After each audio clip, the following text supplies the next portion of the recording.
T'es une personne à succès qui veut s'élever encore plus haut dans toutes les sphères de sa vie. Tu veux trouver l'équilibre en dépassant tes objectifs financiers, de carrière et personnels. Chaque épisode va te donner des trucs concrets basés sur la science pour aller chercher la vie que tu désires. Merci de passer ces quelques minutes avec moi. C'est un départ.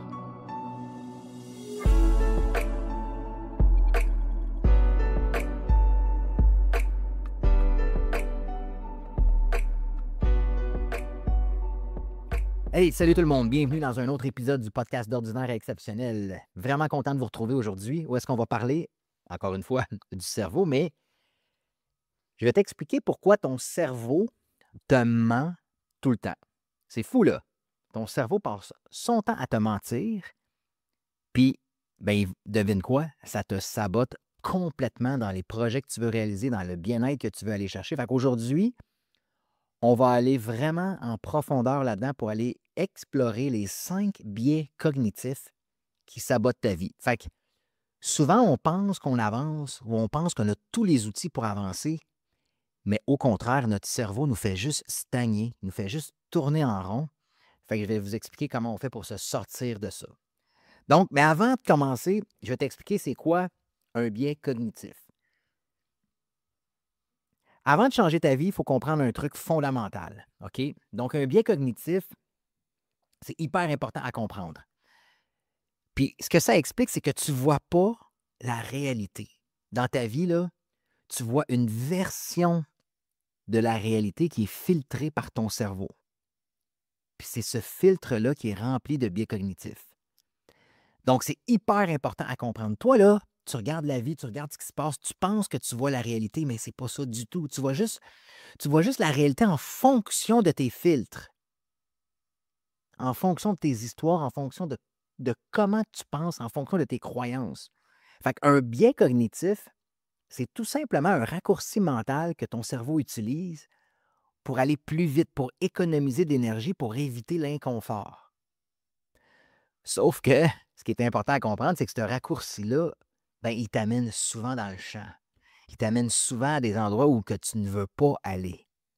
Fait que le résultat, c'est quoi? Tu prends des décisions basées sur des peurs, tu prends des décisions basées sur des schémas du passé, tu prends des décisions basées sur des croyances limitantes, mais toi, tu penses que tout ça, c'est logique.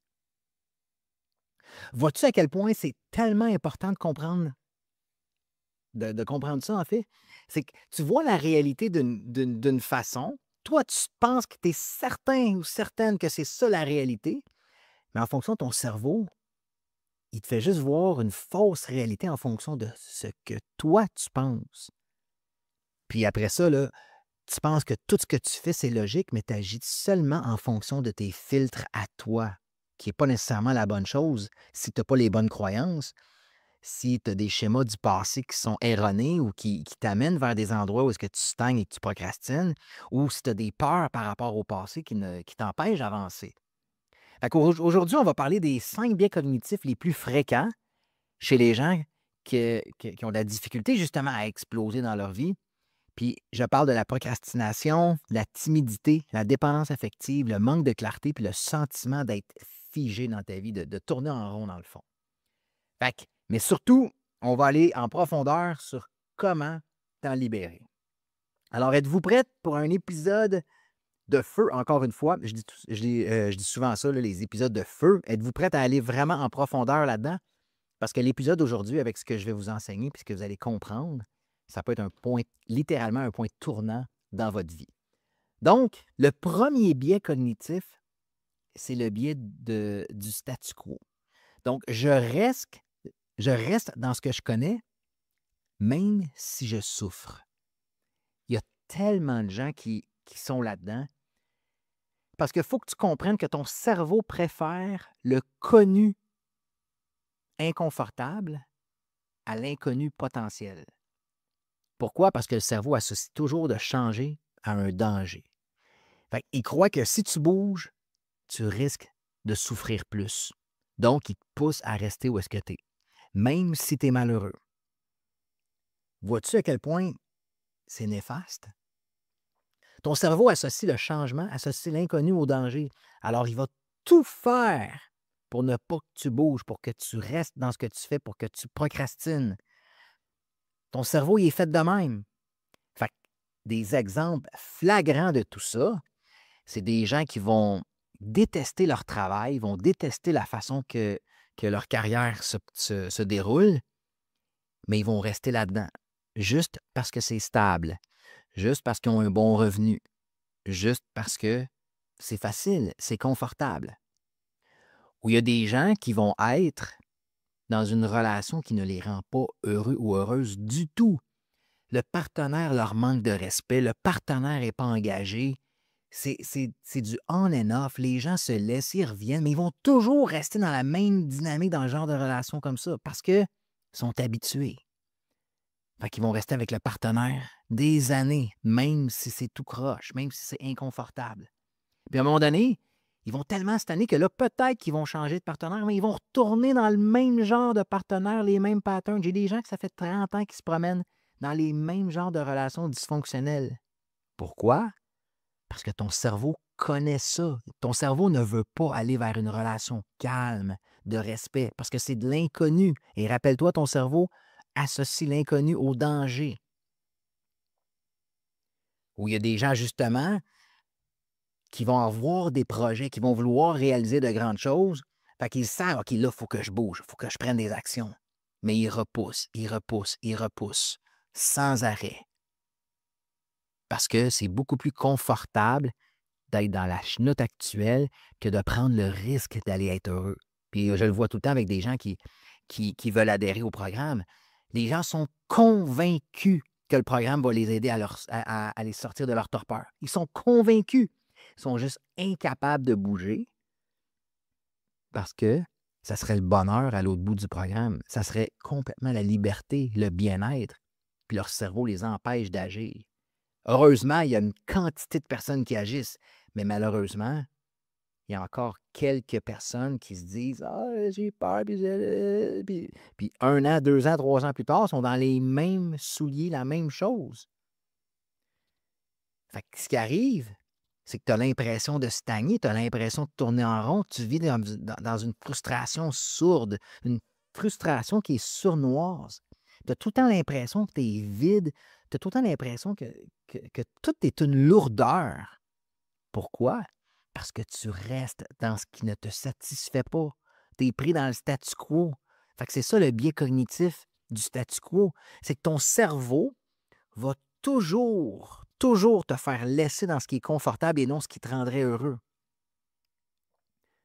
Fait que comment hacker ça? Pose-toi la question suivante. Si tout était à recommencer, est-ce que je referais la même chose? Puis combien ça me coûte? Qu'est-ce que ça me coûte de rester là? Qu'est-ce que ça me coûte de rester dans un travail qui m'éteint alors que j'ai le potentiel pour partir une business incroyable? Qu'est-ce que ça me coûte au niveau émotionnel de rester dans cette relation-là qui m'éteint à petit feu? Puis qu'est-ce que ça va me coûter au niveau santé, éventuellement? Qu'est-ce que ça me coûte de ne pas investir en moi pour aller changer mes patterns, changer ma programmation? Est-ce que ça te coûte du bonheur, des revenus? Il y a un coût à tout ça, à rester prisonnier de ta vie que tu ne veux pas, en fait. Il faut que tu sois plus fort que ton cerveau. Donc, premier biais cognitif, le biais du statu quo, la procrastination. Vous comprenez exactement pourquoi vous faites ça. Le deuxième biais, c'est le biais de la négativité. Donc, ton cerveau réagit 3 à 5 fois plus fort à une mauvaise nouvelle qu'à une bonne nouvelle. C'est un héritage, ça, de l'évolution. Donc, dans le passé, dans les tribus, tout ça, les gens étaient entraînés à repérer les menaces avant même de repérer les opportunités. Donc, ton cerveau va toujours réagir plus fort à quelque chose de négatif qu'à quelque chose de positif. Donc, le résultat de cette programmation-là, c'est qu'on amplifie les échecs puis on minimise les progrès. Donc, tu oublies ce qui va bien. Fait que tellement souvent, je le vois, les gens peuvent avoir 10 choses extraordinaires dans leur vie qui vont bien. La famille, la forme physique, ils vont avoir de l'argent, ils vont tout avoir et ils ont un petit conflit avec une personne et tout le positif prend le bord, puis 95% du focus est dirigé vers le petit conflit. C'est incroyable.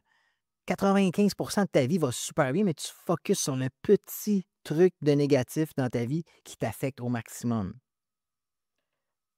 Donc, des exemples qu'on peut voir, c'est justement, tu avances dans ta vie professionnelle, tu as du succès partout, puis là, il y a une collègue qui te fait une remarque, puis là, toute ta journée est dégringolée. Toute ta journée est déboussolée parce que tu as cette collègue-là ou ce collègue-là qui t'a fait cette petite remarque-là.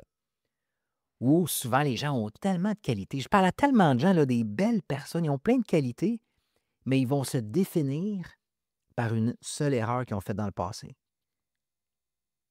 Ou il y a des gens qui ont tellement de choses à faire. Ils vont faire 90% de leur to-do list. Tout est accompli. Ils n'ont juste pas eu le temps de finir quelques petits trucs, le 10%. Puis là, ils vont être complètement déçus, découragés de ne pas avoir effectué le 10%. Fait que ça, c'est le biais de négativité. Fait que la conséquence de ce biais-là, c'est que si tu focalises juste sur le négatif tout le temps, qu'est-ce qui va arriver à ta confiance et à ton estime? Tu vas perdre en confiance, tu vas perdre en estime. Qu'est-ce qui va arriver à ton discours intérieur? Tu vas avoir un discours intérieur qui est dur envers toi-même, qui est injuste. Puis tu vas procrastiner de peur de faire mal encore, de peur de ne pas réussir encore. Fait que ton biais de négativité qui te fait focaliser sur le négatif alors que la majorité des choses sont positives, te nuit en confiance, te fait parler en mal de toi-même, te fait procrastiner. Alors c'est épouvantable les effets négatifs de ce biais-là. Fait que comment tu peux hacker ça? C'est tiens-toi un journal de preuves positives. À chaque jour, écris 3 victoires, 3 forces, 3 événements positifs que tu as vécus. Focalise sur le positif. Écris tout ce qui est positif dans ta vie. Puis répète-les à voix haute, ces trucs-là. Fait que ton cerveau va encoder encore plus ce qui est positif. En l'écrivant, en le répétant à haute voix, tu vas vraiment apprendre à focaliser sur le positif et éliminer ce biais de négativité-là. Le troisième biais cognitif qui nuit à notre vie, c'est le biais de confirmation. Le cerveau humain va toujours chercher des preuves pour confirmer ce que tu crois à l'intérieur de toi. Alors, comment ça fonctionne? C'est que le cerveau humain déteste avoir tort. Fait qu'il va sélectionner, filtrer et interpréter la réalité pour confirmer ce que tu crois déjà. Fait que si tu crois que tu n'es pas assez, que tu n'as pas le talent, que tu n'es pas une bonne personne, bien, tu vas repérer chaque micro-rejet, chaque critique, chaque chose négative qui va t'arriver, c'est juste ça que tu vas voir, puis tu vas les amplifier pendant que tu vas ignorer tout le reste. Fait que c'est-à-dire, il y a une personne qui peut-être ne répondra pas à un texto, puis toi, tu crois que tu es une personne qui n'est pas digne d'être aimée. Fait que tu peux avoir 50 personnes dans ton entourage qui t'adorent. OK, tu es une personne vraiment admirée par ton entourage et il y a une seule personne qui ne répondra pas à un de tes textos. Et là, tu vas amplifier le rejet. Tu vas dire, tu vois, les gens m'aiment pas, je suis pas assez. Alors que tu vas focaliser juste sur le rejet du texto, alors que 50%, veut dire 50 personnes qui t'adorent. Fait que ton cerveau va aller vers les trucs qui vont te confirmer tes croyances. C'est ça le biais de confirmation. Je te donne des exemples que j'ai vécu beaucoup. C'est avec les gens dans les relations. Il y en a qui se disent, moi, je ne suis pas bon avec les femmes, moi, je ne suis pas bon avec les hommes, je ne suis pas capable de dater, c'est difficile pour moi. Donc, exactement ce qui va arriver, tu vas focaliser juste sur les refus, juste sur les personnes qui t'ignorent. Ou il y a des gens qui se donnent l'étiquette, moi, je suis quelqu'un de paresseux. Ils ont la croyance qu'ils sont paresseux. Fait que, automatiquement, ils vont oublier toutes les fois où ils ont eu du focus, où ils ont atteint des belles choses. Ou il y en a qui vont se dire, ben moi, je ne mérite pas le bonheur. Je ne sais pas c'est quoi le bonheur, je ne l'ai jamais eu. Fait qu'ils vont trouver toutes sortes de raisons pour saboter les moments de bonheur, les moments de paix. Vous savez, il y a des gens qui vont créer des conflits de nulle part en relation ou avec des collègues ou avec des amis. Ils sont tout le temps en train de créer du conflit. Mais ça, c'est un biais de confirmation. Les gens vont aller mettre l'emphase sur ce qui peut créer des conflits pour confirmer le biais de confirmation, en fait, qui ne sont pas une personne aimable, qui ne sont pas capables d'avoir la paix intérieure. Fait que les conséquences de tout ça, c'est que tu vas tourner en boucle, tu vas tourner en rond toute ta vie. Tu deviens l'esclave de ta croyance, même si elle est fausse, parce que le cerveau va tout le temps te ramener des évidences par rapport à cette croyance-là. D'où l'importance de changer tes croyances s'ils sont limitantes, d'aller chercher des croyances ressources, parce que ton cerveau va faire la même chose.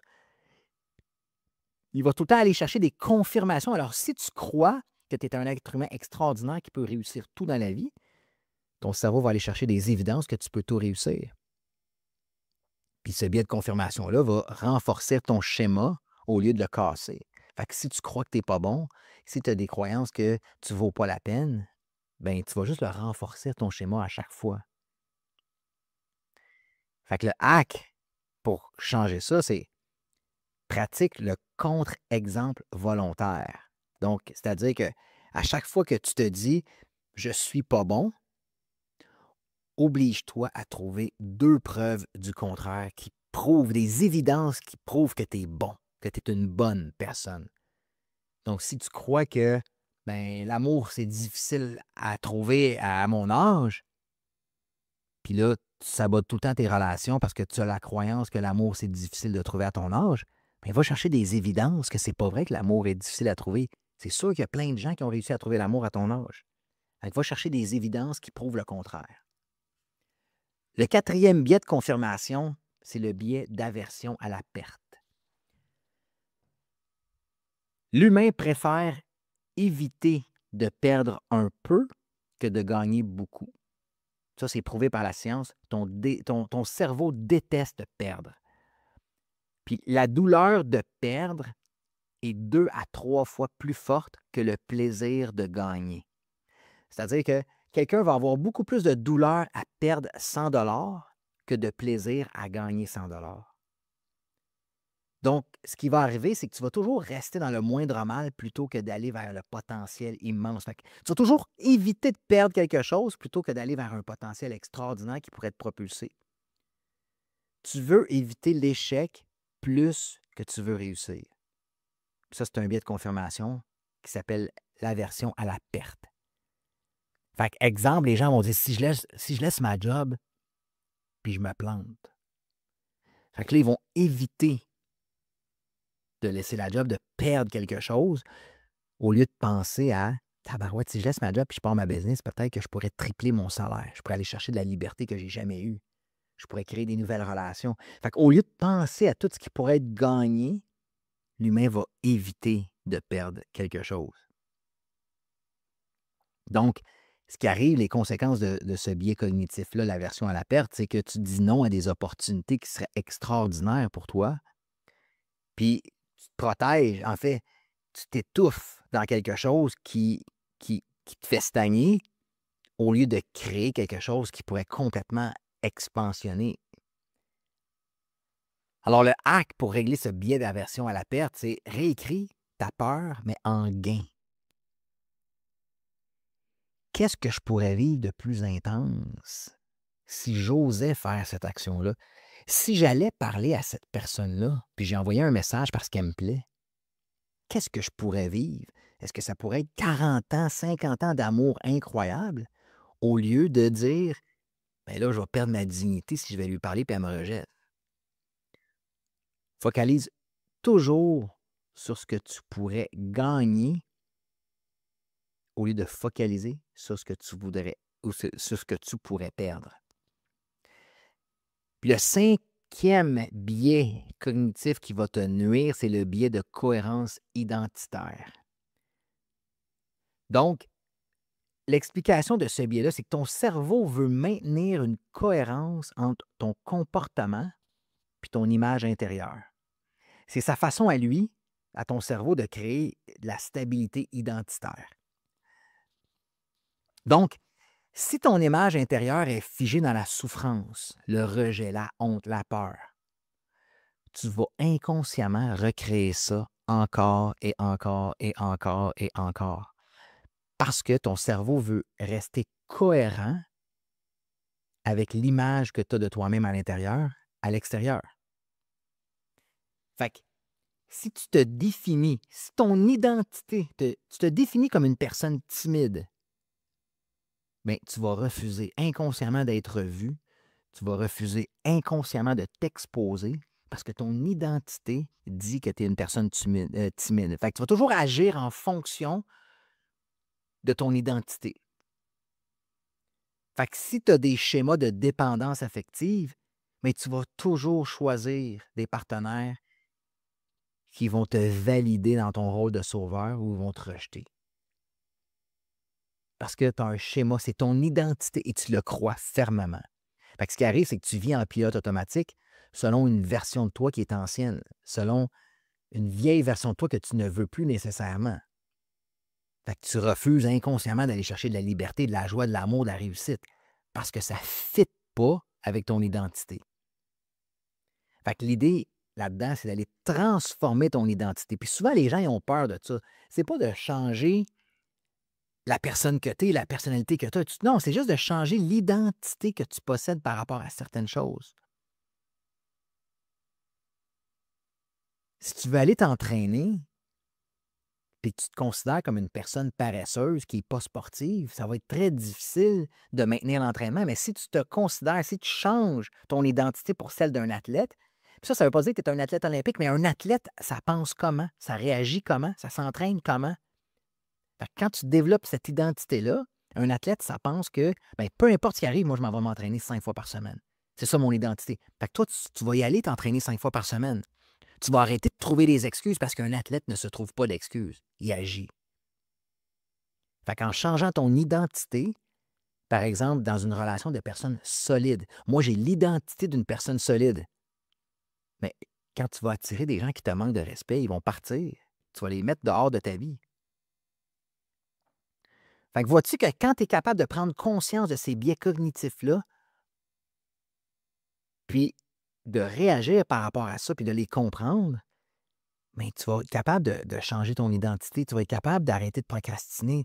Tu vas être capable d'être dans l'action. Parce que tu ne peux pas devenir une nouvelle version de toi-même avec les vieux raccourcis de ton cerveau.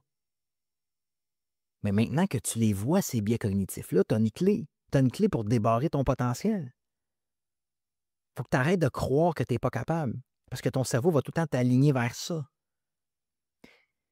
Mais évidemment, c'est beau, on a écouté l'épisode aujourd'hui, mais ça prend des actions concrètes, ça prend des actions inconfortables, ça prend la reprogrammation. Il faut que tu sois constant dans ta reprogrammation. Fait que c'est exactement ça qu'on aide les gens à faire. Te reprogrammer pour changer tes croyances, changer ton identité, être la personne qui va tout réussir dans la vie au lieu d'être la personne qui va croire qu'elle ne peut pas rien réussir. N'hésite pas à prendre un appel avec nous si tu veux aller plus loin, plus haut, plus vite pour changer tout ça. Sinon, ça m'a fait un immense plaisir de pouvoir partager tout ça avec toi. Puis on se revoit très bientôt dans un autre épisode du podcast d'Ordinaire à Exceptionnel. Ciao la gang, à bientôt.